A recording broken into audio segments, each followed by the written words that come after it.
Olá pessoal, eu sou o Henrique Fontana e decidi gravar este áudio, este vídeo, para falar um pouco com vocês sobre esta movimentação que infelizmente o presidente Jair Bolsonaro está levando a cabo nas últimas 48 horas. Alguns definem isso como uma loucura,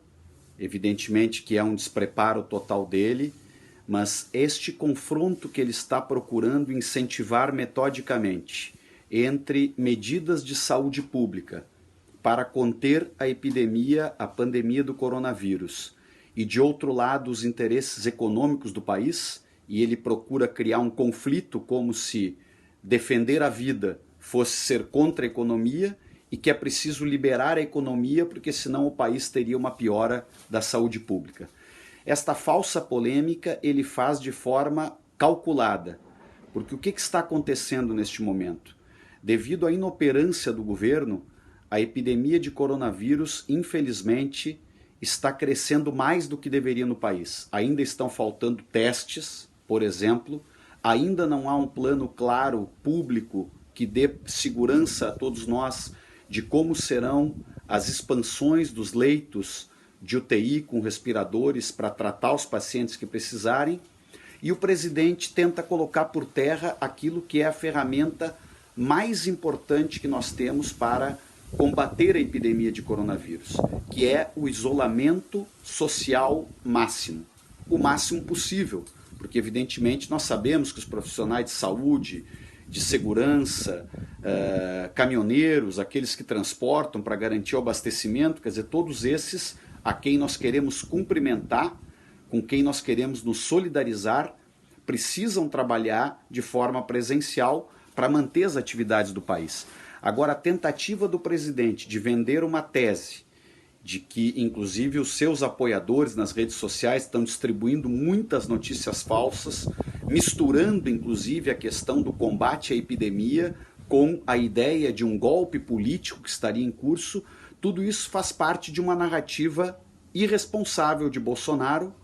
e uma narrativa que evidentemente vai prejudicar muito o país, e por isso é que nós temos que agir para que mais e mais pessoas se mantenham na tese de respeitar aquilo que é o consenso existente neste momento entre as maiores autoridades mundiais em epidemiologia, infectologia, virologia, ou seja, na área de saúde, todos aqueles que estão estudando a epidemia, a pandemia, como ela se desenvolveu em cada um dos países, são claros em dizer: a ferramenta mais importante é, nesta fase em que está o Brasil, o isolamento social máximo para diminuir o número de pessoas infectadas e com isto não gerar o colapso no sistema de saúde, que um excesso de pessoas infectadas dará um número muito maior de pessoas que precisarão de leitos de UTI, de leitos com respiradores, e aí é que o sistema entra em colapso, que é o que está acontecendo na Itália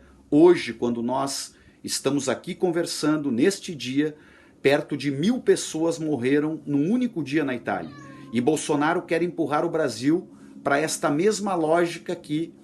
a Itália errou, e não inspirar e orientar o Brasil no sentido dos países que acertaram, como a Coreia do Sul e outros países que conseguiram conter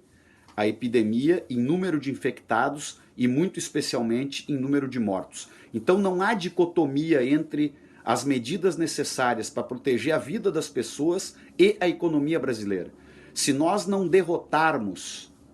a epidemia de coronavírus, se nós não formos vitoriosos nessas próximas semanas, 2, 3, 4 semanas, não sabemos quantas serão necessárias, no sentido de conter o volume de pessoas infectadas, nós demoraremos ainda mais para poder retomar a atividade econômica no país. É como se nós disséssemos: se as medidas forem tomadas agora com rapidez, nós vamos ter mais rapidamente as portas abertas para retomar um conjunto de medidas que retomem crescimento econômico. É preciso tomar medidas também na área econômica agora. Não há contradição entre investir na área de saúde, fazer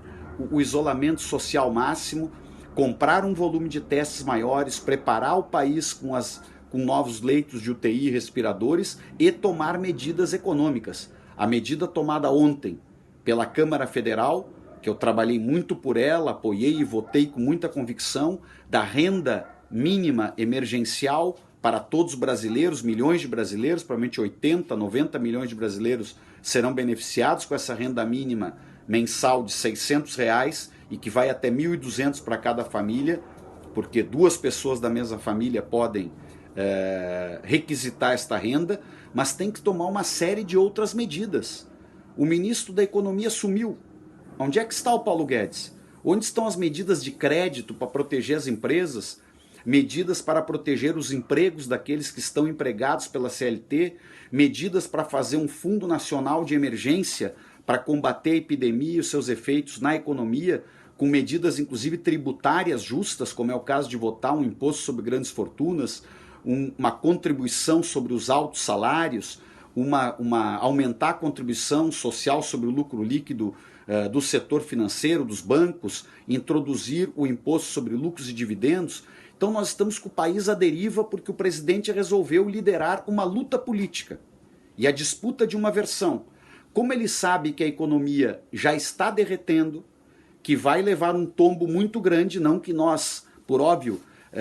tudo que a gente queria é que isso não ocorresse, mas a epidemia, a crise começou por uma crise sanitária, então tem que resolver a crise sanitária para poder retomar a economia. E esta falsa dicotomia que ele faz, incentivando nestes minutos a que pessoas montem carreatas irresponsavelmente, onde vão se aglutinar pessoas, vão aumentar inclusive o risco de epidemia. E o que é pior, vendendo uma imagem para a população de que o Brasil não pode parar. Ele inclusive está patrocinando neste momento como presidente uma propaganda que eu considero um crime contra o país, um crime contra a economia, um crime contra a saúde pública brasileira. Nós estamos aguardando e vamos conversar agora nas próximas horas sobre medidas que possam tentar evitar a veiculação desta propaganda, mas o central é isto.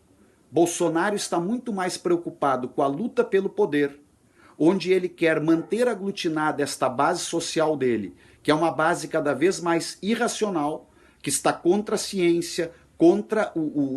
as coisas lógicas, contra as coisas minimamente ponderadas para enfrentar uma situação dramática como essa. Parece que o desejo dele é ampliar o conflito para aglutinar a base dele e criar uma falsa polêmica entre defesa da vida e os interesses econômicos. Nós temos que equilibrar estas duas coisas. Garantir a defesa da vida, garantir a superação da epidemia e tomar medidas emergenciais para diminuir o impacto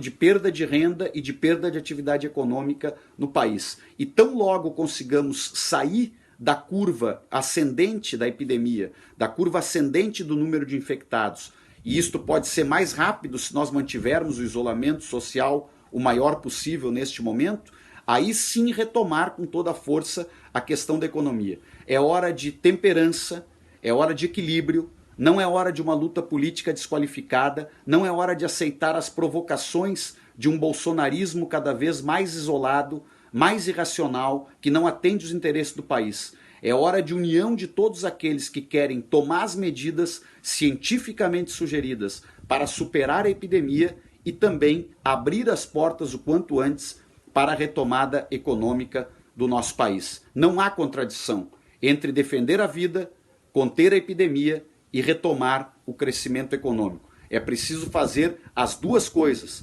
E a primeira fase é evitar que a epidemia se expanda de forma descontrolada. Nós vamos continuar atuando nesse sentido como deputado federal e no Congresso Nacional.